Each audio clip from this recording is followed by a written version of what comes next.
काशीपुर जंगल में बाजों का आतंक दिन पर दिन बढ़ता ही जा रहा था। बाजों के गुट अक्सर अंधेरे में अकेले पक्षियों को अपना निशाना बनाते थे। वे अकेले पक्षियों को घेर लेते और उनके पास जो भी रुपया, पैसा और कीमती सामान मिलता था उसे लूट लेते थे। एक दिन रिंकी चिड़िया सोनू कबूतर से कहती है, देखिए ना जी, हमारा बेटा पिंटू तो अब हमारी बात बिल्कुल ही नहीं सुनता है। कितनी बार उससे कहा है कि जंगल में रहने वाली सुंदरी चिड़िया से ब्याह कर ले, लेकिन वो तो हट किए बैठा है कि ब्याह करेगा तो दूसरे जंगल में रहने वाली चुनमुन मैना से ही। अब उसे कौन समझाए कि हम उसके दुश्मन नहीं हैं, हम भी उसकी भलाई ही चाहते हैं। तुम परेशान मत हो, क्योंकि आज नहीं तो कल पिंटू को ये बात समझ में आ ही जाएगी कि हम उसकी भलाई के लिए ही दूसरे जंगल में उसकी शादी करने के लिए मना रहे हैं। रिंकी की बात सुनकर सोनू अपने बेटे को समझाने लगता है। पिंटू बेटा, आखिर सुंदरी चिड़िया में क्या कमी है जो तुम उससे शादी नहीं करना चाहते हो? बेटा, दूसरे जंगल तक जाने के लिए हमें बाजों के ठिकाने से गुजरना पड़ेगा। वो शातिर बाज बहुत ही निर्दयी है। एक अकेले पक्षी को तो छोड़ते नहीं है, पूरी बारात को उनके इलाके में देखकर वो लोग न जाने क्या करेंगे। अगर ऐसा है पिताजी, तो आप मेरी बात क्यों नहीं मान लेते? मैं चुनमुन मैना से ही ब्याह करूंगा। बेटे की जिद से परेशान होकर सोनू कबूतर पिंटू की शादी के लिए मान जाता है। शादी के दिन, अरे वाह पिंटू, आज तो तू सज धज कर बिल्कुल राजकुमार लग रहा है। हाँ, मेरा बेटा कोई किसी राजकुमार से कम है क्या? मैंने अपने बेटे के लिए पूरे 2 लाख का हार बनवाया है और अपनी बहू चुनमुन के लिए भी लाखों के जेवर और कपड़े लिए हैं। इतनी धूमधाम से अपने बेटे का ब्याह करूंगी कि सब देखते रह जाएंगे।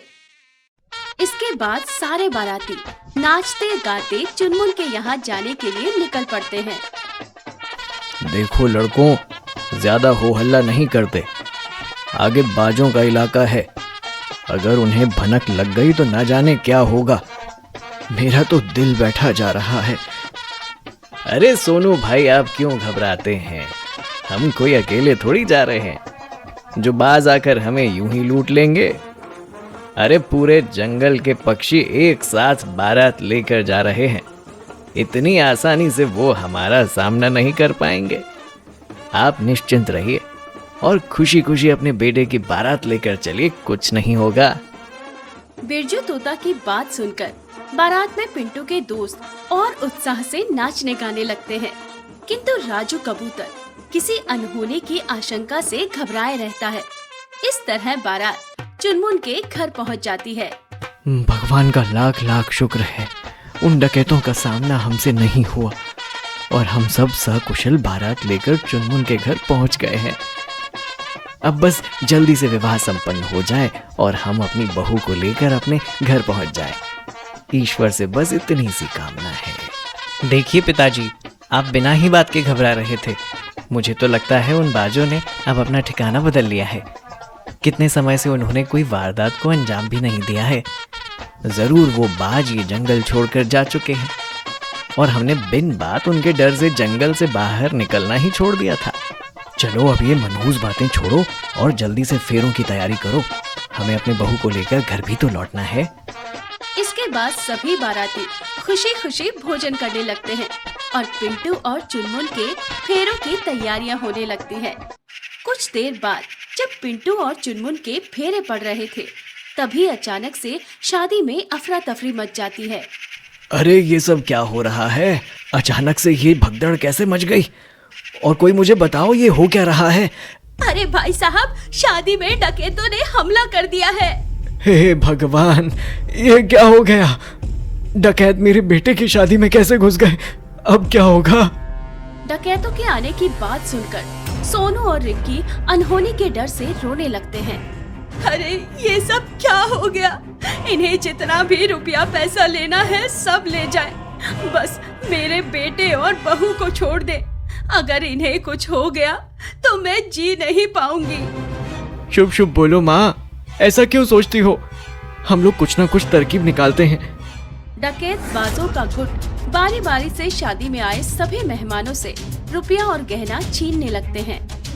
अरे ओ बुढ़िया, सुना है अपने बेटे बहू के लिए लाखों रुपए के हीरे जवाहरात बनवाए हैं। चल सारा माल निकाल कर मेरे हवाले कर, वरना इन गहनों के साथ साथ तेरे बहू बेटे को भी यहाँ से ले जाऊंगा।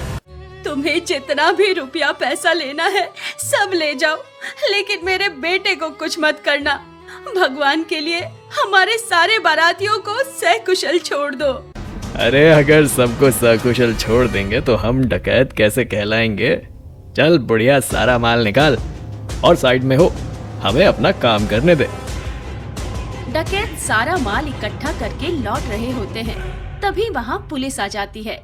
पुलिस को देखकर डकैत बाज घबरा जाते हैं। तभी बिरजू तोता मौका पाकर वहाँ से भागने लगता है। अरे बिरजू, तुम कहाँ भाग रहे हो? असली कमाल तो तुम्हारा ही है। तुम भी भाग जाओगे तो सबको असलियत कौन बताएगा? अरे ये कैसी बात कर रहे हो पिंटू, मैंने कुछ नहीं किया। देखो ना, इन बाजों ने तुम्हारी शादी में डाका डालने की कोशिश की, तो इन्हें गिरफ्तार करवाओ। मेरे पीछे क्यों पड़े हो? तुम खुद बताते हो या मैं तुम्हारी असलियत बताऊं? इसके बाद बिरजू तोता रोते हुए पूरी कहानी सुनाने लगता है। मैं ही इन डकैत बाजों का खबरी हूँ। मैंने ही इन्हें समय से पहले आकर खबर दी थी कि जंगल के रास्ते से आज कोई पक्षी गुजरने वाला है। मैं ही इन्हें समय से पहले आकर खबर देता था कि जंगल के रास्ते आज कोई पक्षी गुजरने वाला है, और फिर ये आकर उन्हें लूट लेते थे। आज जब मुझे पता चला कि पिंटू की बारात उसी रास्ते से जाने वाली है और पिंटू की शादी के लिए हीरे जवाहरात बनवाए गए हैं, तो मैंने जाकर डकैतों को खबर कर दी। लेकिन पुलिस के आने से हमारा सारा प्लान उल्टा पड़ गया। अब समझ में आया माँ कि मैं चुनमुन से शादी करने के लिए क्यों जिद कर रहा था। मैं जंगल पुलिस में अंडर कवर एजेंट हूँ।